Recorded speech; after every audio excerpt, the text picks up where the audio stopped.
Hey everybody, Paul here, coming at you with a crypto coffee update. You know I got all the news and conferences and events and everything you want to hear from the crypto world, but all I need from you is a simultaneous sip. It's just a simple sip of tea, coffee, or water if you so prefer, just to start our day right together with peace and quiet and a moment of serenity. So, join me now. Good stuff. Alright, let's go ahead and segue into the news of the day.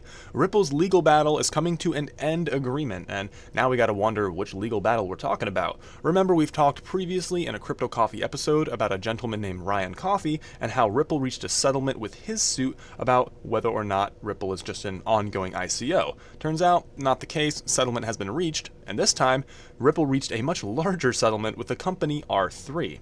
R3 and Ripple have had a working relationship since 2016, and it's alleged that R3 was given the option to buy up to 5 billion tokens of XRP at a set price up until September 2019. Now, there were some complications with executing this option that led to the lawsuit, and, as you can see here, a quote from Ripple, they alleged that R3 failed to live up to its promises, and after they suffered some material breaches, as it's termed, they threatened Ripple with litigation. And there's really no way to know exactly what went down since the settlement for this case has been sealed. It's private, so unfortunately, we don't have anything for you today with that, but if anything changes, we'll keep you up to date.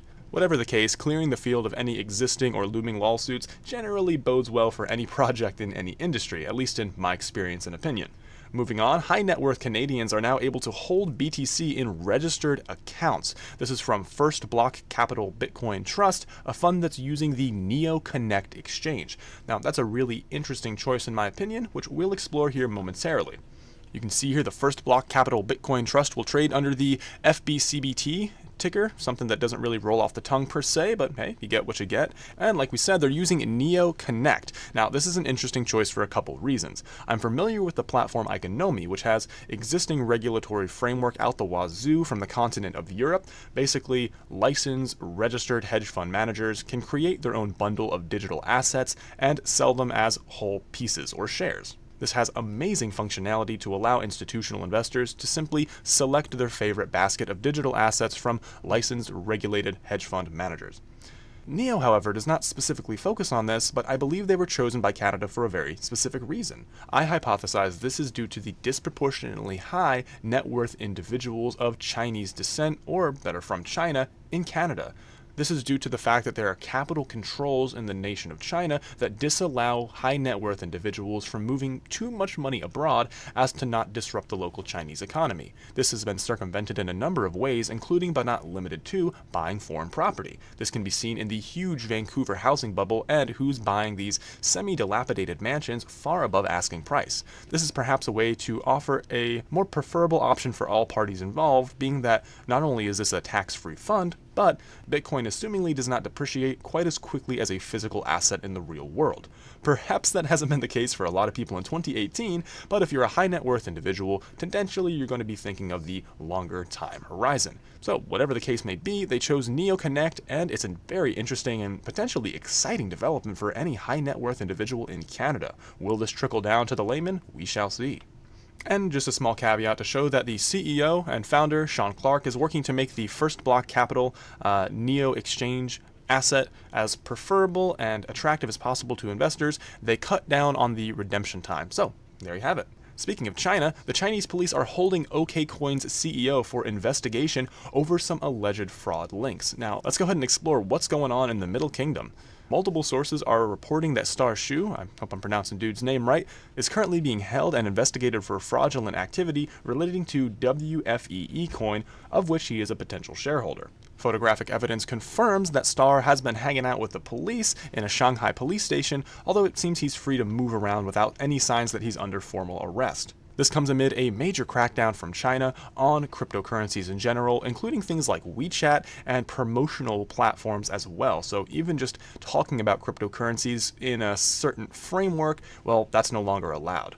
Due to this, OKX has pursued an aggressive expansion policy and in July signed a deal with a Maltese stock exchange. Nonetheless, this news didn't seem to have the intense reaction that it previously merited. Whale Panda, a well-known Twitter individual, argued that China's diminished importance for the industry means that legal difficulties concerning its business really weren't too big of a deal due to the fact that, rather than being the monolithic dragon rising out of the landscape as it previously was in 2015 and 2016, China's unfortunately been reduced to maybe more of a lackadaisical bamboo-eating panda that needs to really get with the times and get moving again. Adorable analogies aside, the Bank of Korea is reporting that the price gap between local and foreign exchanges could widen yet again. This is something we saw in 2017 and was a major feature of some people's interest and some people's woes, as prices were potentially manipulated and displayed incorrectly, as the higher Korean average was averaged in with a lower global average. This happened a lot on CoinMarketCap, and some sources even allow you to omit the Korean markets altogether to discern what the actual market cap looks like, spare Korea. This is called the kimchi premium, which I just find adorable and hilarious, and it's a phenomenon consisting of, again, the different prices between South Korea and the rest of the world. Apparently this happens during times where the domestic market can become overheated. South Korea is a very ethnically homogenous nation. Word spreads around quickly. They're highly technical as well. A large portion of the population lives in the capital city of Seoul, which boasts some of the fastest internet speeds in the world. So, a high-tech peninsula, all trying to get into the market at the same time, no doubt can have some serious implications for domestic price relative to international valuation. And it can jump crazily high. It was 5% more internationally at one point and topped out at 48.29% for premiums in Korea. I believe that was Ripple. It didn't say so in the article, but if my memory serves me correctly, that's right, Koreans were paying 48% more for certain coins than the rest of the world at one point in time.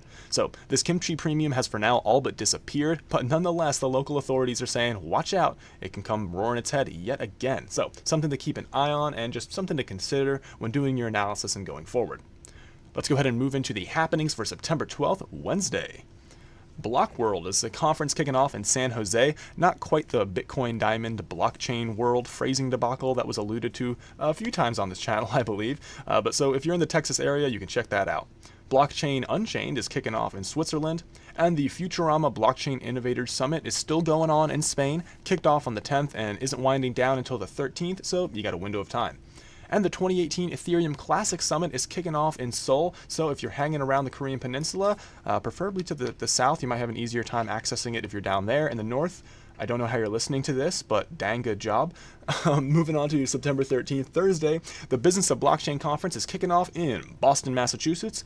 Proofs 2018 is a conference occurring in Amsterdam, a much more highbrow conference it seems, looking at the actual cryptographic implication of some of these projects. And the Fault Diagnosis and Tolerance in Cryptography 2018, lovingly called the FDTC 2018, much easier to say, is also happening in Amsterdam. So a lot of stuff occurring in the city of Amsterdam on the 13th. That's all we have for Thursday, and for this Crypto Coffee update, make sure to check those sources below in the description, guys. I aggregate all kinds of information that I don't explicitly talk about here, just due to respect for time. As you can see, we're coming up on the 9 or 10 minute mark now, so try to pack as much information as possible into these segments for you. Let me know if I did a good job below in the comments, but as said, B-list below in the description. Tons of sources, help you get started doing your own research, and who knows, you may either find your favorite project on the Crypto Coffee update, that'd be cool, or you might find something that is occurring with your favorite coin or something in your portfolio that you didn't know was occurring. So always good to check your sources and check behind me. That's how we make the crypto space the best it could possibly be, by working together. But for now, thanks so much for watching. Seriously, guys, you mean the world to me. All the interactions and comments, they really make my day, and they help me keep going. So, thanks again. Much love, guys. My name is Paul. We are Cryptide, and remember, the tide is rising. And unfortunately, kind of intensely for Virginia, North and South Carolina, so keep them in your thoughts and prayers, guys. A lot of water.